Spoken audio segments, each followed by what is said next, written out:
balik lagi bareng gue di sini. Oke guys, di sini gue akan bahas film action terbaru di tahun 2021. Film ini berjudul The Tomorrow War.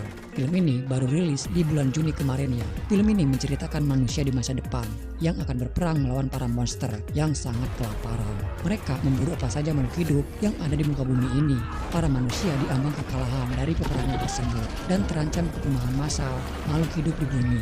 Makhluk tersebut karakternya seperti Ya'juj dan Ma'juj ya. Kalau kalian tahu cerita dari Ya'juj dan Ma'juj, pasti tahu kengerian mereka setelah mereka keluar dari tembok pemisah antara manusia. Oke, kita langsung saja ke ceritanya.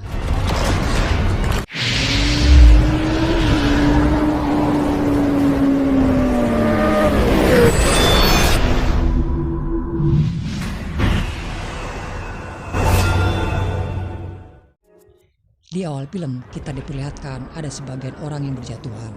Entah dari mana mereka datang, namun kini mereka berada di suatu kota yang sudah luluh lantak. Suasana sangat mencekam, gedung-gedung terbakar, dan kobaran api pun di mana-mana. 28 tahun sebelumnya, film ini berlatar belakang di tahun 2022 ya, di mana teknologi manusia pada saat itu sudah sangat canggih. Di malam itu, dia adalah Dan Forrester. Kita sebut saja dia Danny. Di rumahnya itu sedang ada sebuah pesta perayaan Natal. Danny seperti seorang ayah pada umumnya. Dia membawakan hadiah Natal itu untuk anak semata wayangnya. Putrinya itu bernama Muri. Muri adalah anak gadis yang sangat pintar. Bahkan dia bercita-cita ingin sekali menjadi seorang ilmuwan. Lalu dia adalah istri dari Dan Forrester.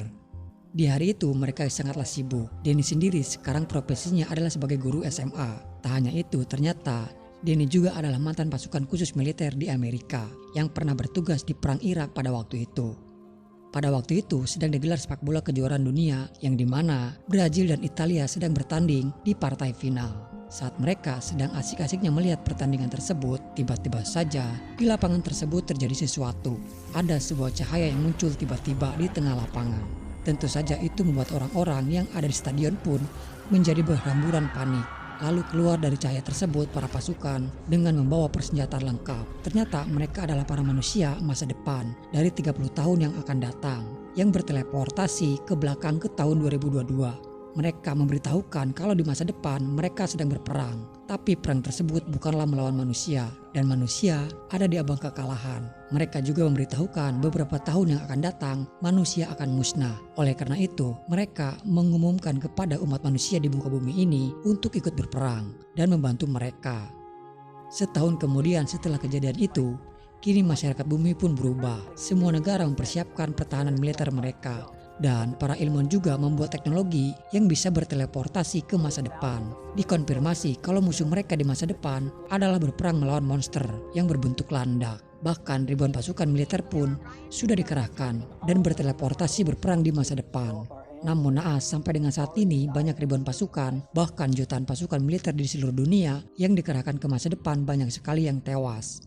Dan hanya sedikit yang bisa kembali. Dan kini para petinggi negara di seluruh dunia harus berpikir keras. Mau tidak mau para petinggi negara di seluruh dunia sepakat. Mereka harus mengirimkan warga sipil untuk ikut berperang. Lalu dari itu Danny yang sedang mengajarkan biologi kepada anak muridnya di kelas tersebut. Sepertinya pelajaran tentang biologi itu sangat membosankan. Membuat para siswa itu hanya diam saja. Danny mencoba untuk mencairkan suasana dalam kelas. Dia menawarkan mau bahas tentang apa di kelasnya itu kepada anak muridnya. Mereka dengan serempaknya ingin membahas tentang Gunung Merapi Purbakala. Nah, bocah ini yang bernama Martin, dia yang akan memberikan informasi penting kepada para pasukan militer nantinya. Jadi jangan kemana-mana, simak terus guys. Lalu beberapa saat kemudian ada sebuah pemberitahuan masuk ke handphonenya milik dia. Singkatnya dia pun mendatangi panggilan dari pihak militer. Danny yang tidak tahu apa-apa, dia didata tentang informasi pribadinya dia. Lalu disuruh untuk duduk dan diikat. Lalu salah satu tangannya itu dimasukkan ke sebuah alat semacam alat deteksi. Di mana itu adalah alat deteksi tercanggih yang bisa mengetahui kapan seseorang akan mati. Di data tersebut tertulis pada jam 11:23 waktu timur, tanggal 13 Oktober tahun 2030, Danny dinyatakan akan mati. Berarti sisa umur Danny hanya tersisa 7 tahun lagi dari sekarang. Lalu dia pun kini dipasang alat seperti gelang di tangannya itu. Alat tersebut adalah untuk membantu dia agar bisa teleportasi ke masa depan. Danny terpilih menjadi salah satu pasukan untuk berperang yang akan dikirim ke masa depan guys. Dan alat itu juga permanen ada di tangannya Dani. Alat itu bisa dilepas setelah tugas dia selesai dalam peperangan di masa depan. Kini dia hanya diberi waktu 24 jam untuk pulang ke rumah dan harus kembali ke markas militer untuk mempersiapkan dirinya yang akan berperang di masa depan. Dani lalu menemui istrinya kalau dirinya terpilih untuk dikirim perang ke masa depan. Sang istri yang takut kehilangan Dani, dia mengajak Dani untuk kabur dari kota tersebut agar Dani tidak dibawa perang ke masa depan. Awalnya Dani pun tak tega harus meninggalkan keluarganya itu. Lalu dia pun kini menemui ayahnya Dani untuk meminta bantuan melepaskan gelang tersebut yang kini ada di tangannya Dani. Dani sebenarnya kurang begitu dekat dengan ayahnya itu karena Dani masih marah terhadap ayahnya itu yang telah meninggalkan ibunya terdahulu dan sampai ibunya itu kini tewas. Namun pembicaraan mereka malah membuat mereka menjadi bertengkar dan Dani pun tak jadi meminta bantuan ayahnya itu. Lalu dia pun pergi. Dani kembali ke istrinya dan meyakinkan dia kalau dia akan baik-baik saja. Dani akan ikut berperang. Walau bagaimanapun itu sudah menjadi kewajiban masyarakat bumi bagi orang yang terpilih untuk ikut berperang. Lalu Dani pun menemui Muri putrinya itu untuk berpamitan. Di sini Muri yang seperti tidak rela ayahnya itu pergi. Tapi Dani meyakinkan putrinya itu kalau dia berjanji akan kembali pulang.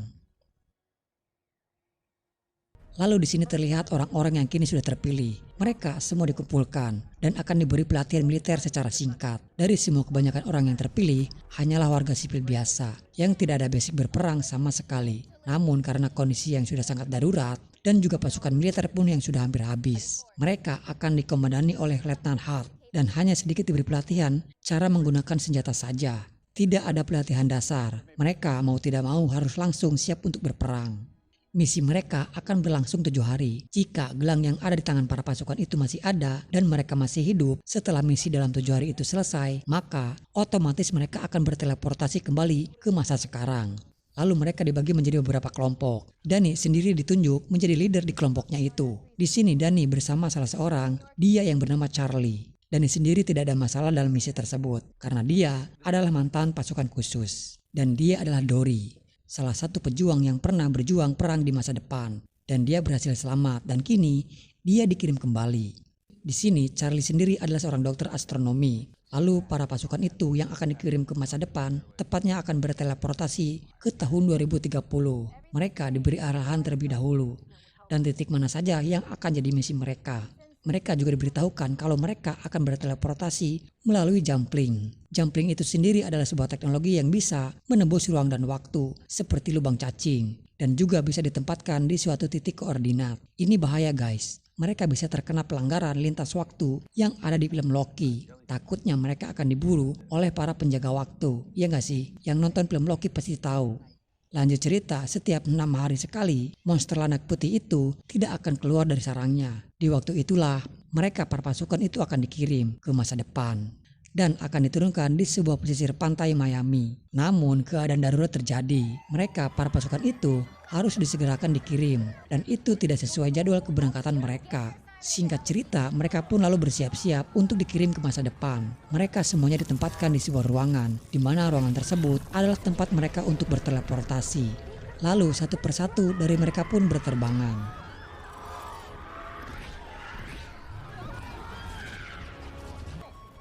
Namun ternyata terjadi kesalahan titik koordinat pendaratan. Mereka harus terjatuh di sebuah perkotaan. Sebagian dari mereka pun banyak yang harus tewas akibat terjatuh di tempat yang salah. Tapi untungnya Dani dia terjatuh tepat di sebuah kolam renang dan dia berhasil selamat. Dan kini mereka yang selamat berada di sebuah perkotaan yang sudah luluh lantak, di mana mereka juga melihat para pasukan itu yang ada di bawah sedang diburu oleh monster tersebut. Lalu di sini di pusat komando di markas militer masa depan, seorang komandan wanita datang dan akan memberikan komando untuk para pasukan yang kini ada di masa depan. Mereka berkomunikasi lewat radio. Di sini komandan itu berkomunikasi langsung dengan Dani. Komandan memberikan misi kepada mereka untuk masuk ke sebuah lab dan lab tersebut ada di sekitar mereka. Misi mereka awalnya hanya misi untuk menyelamatkan pasukan yang tersisa yang terperangkap di lab tersebut. Sementara suara gemuruh monster tersebut mulai terdengar. Di sini Dani dengan pengalaman dia yang pernah berada di zona perang, dia sangat ahli dalam mengatur pergerakan timnya. Mereka harus masuk ke sebuah fasilitas riset yang ada di kota tersebut. Dory yang menemukan salah satu mayat dari monster tersebut, dia mengambil kuku dari monster itu lalu dibawanya. Sementara mereka juga menemukan banyak mayat-mayat yang bergantungan di ruangan itu. Dan itu adalah tim pasukan yang mereka tak ada satupun yang selamat. Komandan yang kini mendapati kabar itu, dia kini memberikan misi kepada Dani untuk mengambil 12 kapsul biru yang ada di ruangan lab tersebut. Mereka juga harus cepat dan hanya diberi waktu 6 menit saja untuk meninggalkan area tersebut sebelum pesawat tempur datang yang akan menghancurkan kota itu. Namun mereka kini juga harus berhadapan dengan para monster itu. Ternyata monster itu mempunyai senjata yang bisa menembakkan ke targetnya itu. Lalu mereka pun mulai menembaki monster itu. Tapi monster itu kebal terhadap peluru. Kulit dari monster itu sangatlah keras dan peluru pun tak bisa menembusnya. Satu persatu dari mereka pun mulai dimangsa.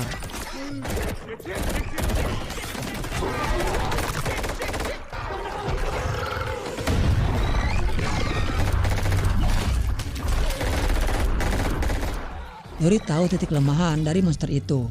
Titik kelemahan dari monster itu adalah leher dan perutnya. Dan monster itu kini semakin banyak dan memburu mereka. Dan bala bantuan dari mobil itu pun kini menjadi sasaran para monster. Mereka kini semua sudah terkepung oleh monster-monster yang sangat kelaparan itu. Lalu datang pesawat tempur dan mulai menjatuhkan bom ke area tersebut. Mereka yang masih berada di zona merah pun harus merubah jalur untuk menghindar dari bom tersebut.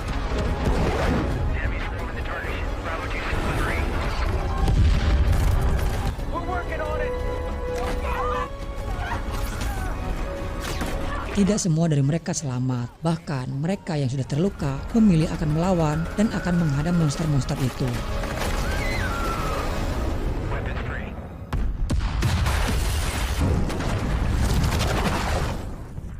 Dan kota itu hancur sehancur-hancurnya dengan dibombardir bom yang dijatuhkan dari pesawat tempur. Beberapa saat kemudian mereka yang berhasil selamat dievakuasi dan dibawa ke markas militer. Mereka masih berada di masa depan. Dory dan Charlie yang kini masih hidup.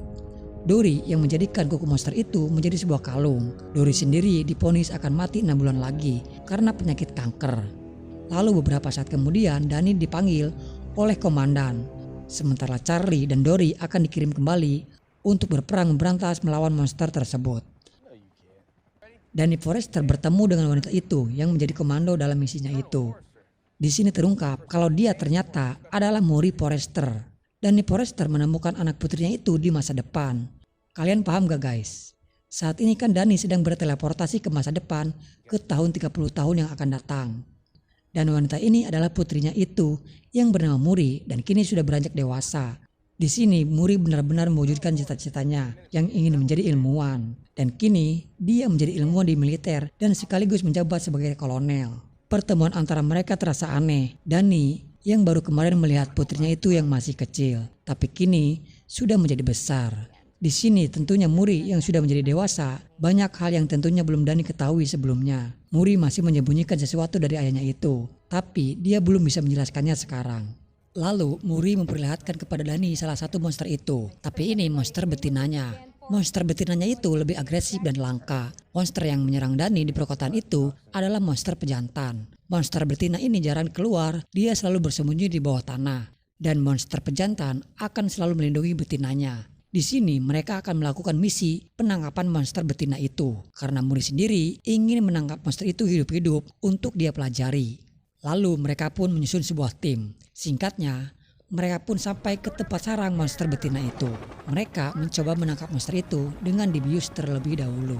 Mereka yang berusaha menarik monster itu untuk keluar dari sarangnya. Namun monster itu masih terus bertahan di lubang tersebut. Dan sampai pada akhirnya monster itu keluar dan menyerang mereka satu persatu. Lalu Muri yang mencoba untuk turun.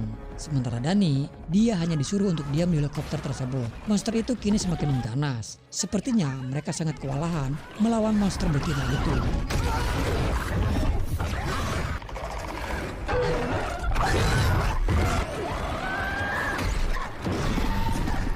Danny yang sangat khawatir putrinya yang ada di bawah, sementara monster pejantan pun kini sudah mulai berdatangan. Danny pun turun untuk membantu Muri.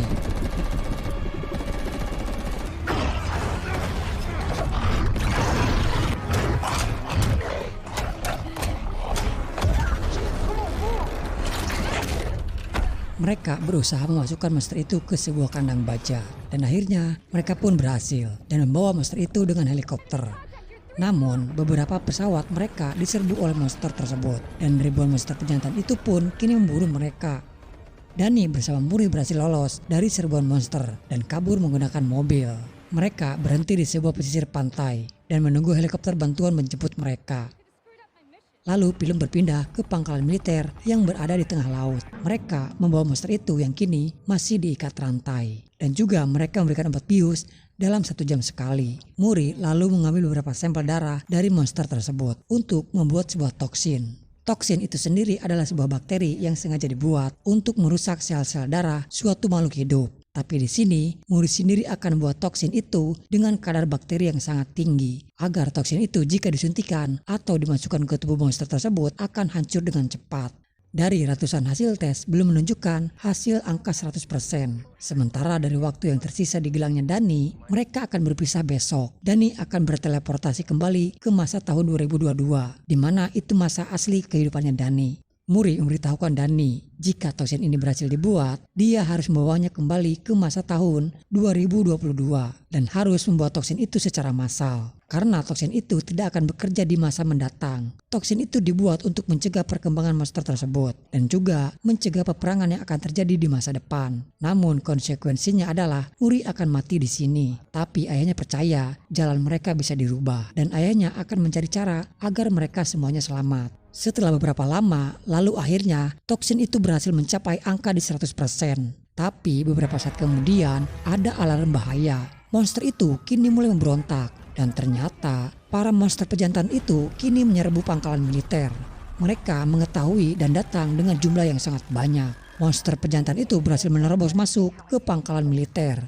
Lalu mereka, Muri dan juga Danny bergegas pergi. Muri sendiri harus melindungi ayahnya itu karena dia jalan satu-satunya untuk menyelamatkan umat manusia di masa yang akan datang. Sementara di luar sana monster itu kini semakin banyak dan menghancurkan persenjataan mereka.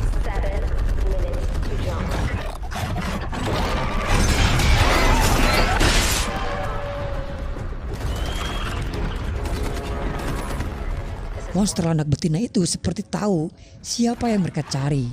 Mereka mencari keberadaan Muri dan Danny.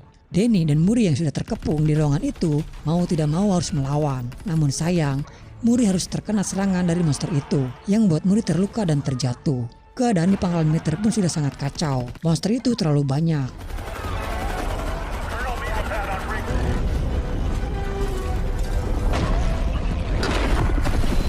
Muri yang kini sudah tak berdaya karena luka di perutnya yang sudah sangat parah. Di sini Muri berucap kata-kata perpisahan kepada ayahnya. Muri sendiri sudah sangat bahagia bisa mati dalam keadaan berjuang bersama ayahnya. Sementara waktu yang tersisa untuk Danny berteleportasi tinggal sebentar lagi. Muri lalu memberikan toksin itu kepada ayahnya untuk mencegah peperangan di masa depan. Dan monster betina itu kini menemukan mereka lalu mulai menyerang.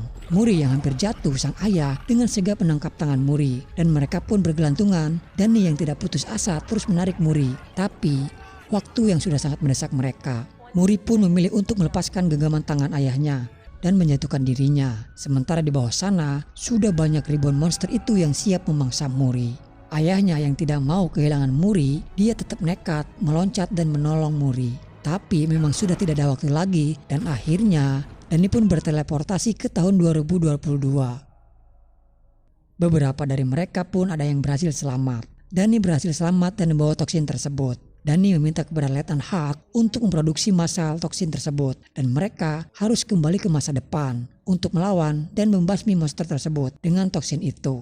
Akan tetapi Jumpling yang ada di masa depan itu kini sudah hancur. Mereka tidak bisa lagi berteleportasi ke masa depan. Dan Danny juga melihat Charlie yang kini masih selamat. Danny kembali ke kehidupan yang seharusnya dia jalani sekarang. Dia bertemu kembali dengan istrinya dan juga kini Muri yang memang masih gadis kecil. Danny yang tahu akan kehilangan Muri di masa depan, dia begitu sangat bersedih dan tak ingin kehilangan anak kesayangannya itu. Danny juga menceritakan semuanya kepada istrinya itu.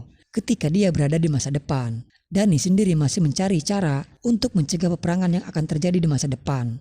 Lalu mereka mulai menelusuri tempat kejadian awalnya saat terjadi peperangan di masa depan. Diketahui kalau peperangan itu dimulai di tahun 2048 di negara Rusia bagian utara. Namun anehnya kedatangan monster itu ke bumi tidak ada jejak atau tidak terdeteksi oleh satelit ataupun oleh NASA. Monster itu tiba-tiba muncul dengan sangat banyak dan langsung memburu manusia di masa depan. Di sini istrinya itu pintar. Bagaimana kalau monster itu bukan datang di tahun 2048? Tapi monster itu datang ke bumi jauh sebelum teknologi manusia secanggih di zaman sekarang. Dan monster itu ada di antah-berantah Rusia.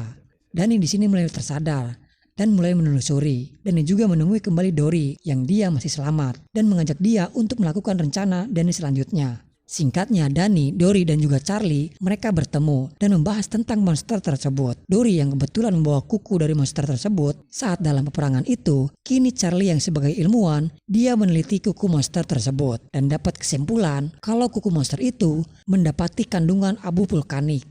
Tapi abu vulkanik itu bukan dari Rusia. Abu vulkanik itu berasal dari pegunungan perbatasan Cina dan Korea. Seketika Dani langsung teringat Martin, anak muridnya itu, yang sangat terobsesi tentang Gunung Merapi Purbakala. Lalu mereka pun menemui Martin dan menanyakan tentang Gunung Merapi Purbakala. Di sini mereka mendapatkan info kalau Gunung Merapi yang meletus pada tahun 946 sebelum Masehi dari Cina, dan letusan itu sangatlah besar. Hingga abu vulkanik dari Cina menyebar luas ke seluruh penjuru dunia dan banyak ditemukan di pegunungan Rusia. Yang kini abu vulkanik itu terkubur salju sedalam 400 meter. Mereka bisa menyimpulkan kalau monster itu sudah ada sejak ribuan tahun yang lalu. Mereka berkembang biak di sana dan menunggu es mencair dan menunggu hangat. Lalu serentak monster itu akan keluar semuanya dan mulai memangsa semua makhluk hidup di muka bumi ini. Di sini Dani masih ada rencana lain untuk mengantarkan mereka terbang ke Rusia secara ilegal. Dan akhirnya mereka menemui ayahnya kembali. Seperti biasa guys, seorang anak akan kembali kepada ayahnya jika anak tersebut ingin sesuatu dari ayahnya. Ayahnya yang memang adalah veteran perang Vietnam, dia mempunyai akses dan bisa membawa pesawat terbang untuk mengantarkan ekspedisi mereka ke Rusia. Singkatnya mereka pun bersiap-siap dan Letnan Hart ikut bersama mereka. Dia juga sudah memproduksi toksin itu secara massal. Sesampai di sana, di titik tujuan yang mereka akan tuju, di sini ternyata ada medan magnet yang sangat kuat. Bahkan kompas pun terus berputar tanpa arah. Lalu mereka menghancurkan bongkahan es tersebut dan akhirnya mereka berhasil menemukan sebuah lorong. Dan mereka masih mencari keberadaan monster tersebut. Mereka menemukan sebuah dunia bawah tanah yang sangat luas. Dan mereka menemukan pesawat luar angkasa itu. Lalu mereka pun mencoba masuk. Di sini mereka membagi beberapa kelompok. Charlie dan ayahnya itu bertugas untuk menjaga situasi di luar. Sementara Dani, Dory, Hart, dan juga sebagian lainnya, mereka yang akan masuk ke pesawat itu. Dan mereka menemukan ruangan di mana itu tempat pengembang biakan monster tersebut yang kini masih dalam proses dan ada di dalam seperti sebuah telur. Mereka pun mulai melakukan pembasmian dengan menyuntikkan toksin itu ke mereka yang masih proses. Dan akhirnya mereka berhasil. Monster itu yang masih baik langsung hancur seketika. Tapi sebagian dari monster ada yang berhasil keluar dan mulai menyerang mereka. Di sini sebagian dari mereka akan bertahan untuk melawan dan meledakkan pesawat tersebut secara manual. Lalu Dory memberikan kuku monster itu kepada Dani sebagai tanda kenangan dari dia untuk Dani. Lalu Dani pun pergi. Sementara ada 3 monster lainnya yang berhasil keluar dari pesawat itu. Ayahnya dan Charlie yang mencoba untuk menembaki monster itu. Dan mereka berhasil membunuh 2 monster itu yang akan menyerang mereka. Tapi ada salah satu monster itu yang berhasil kabur. Sementara dalam pesawat mereka masih melawan. Dan mereka pun meledakkan diri mereka bersama dengan monster itu.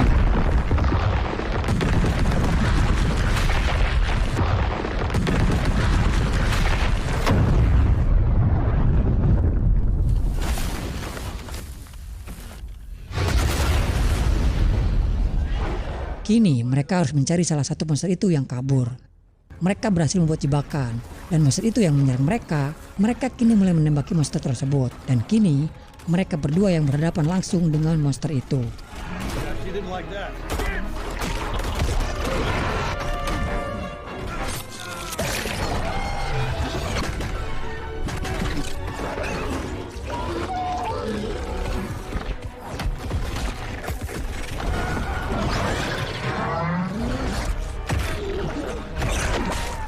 Dani berhasil memasukkan toksin itu ke mulutnya monster dan monster itu kini jatuh ke jurang dan hancur.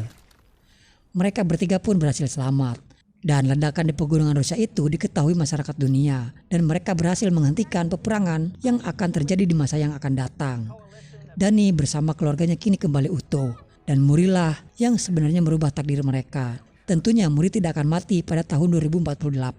Bahkan Muri pun merubah takdir dunia. Dia mampu membuat toksin itu yang bisa menghentikan perkembangbiakan monster tersebut. Lalu film pun selesai. Oke guys, semoga kalian suka dan terhibur ya. Jangan lupa like dan subscribe ya. Salam dari saya dan bye-bye.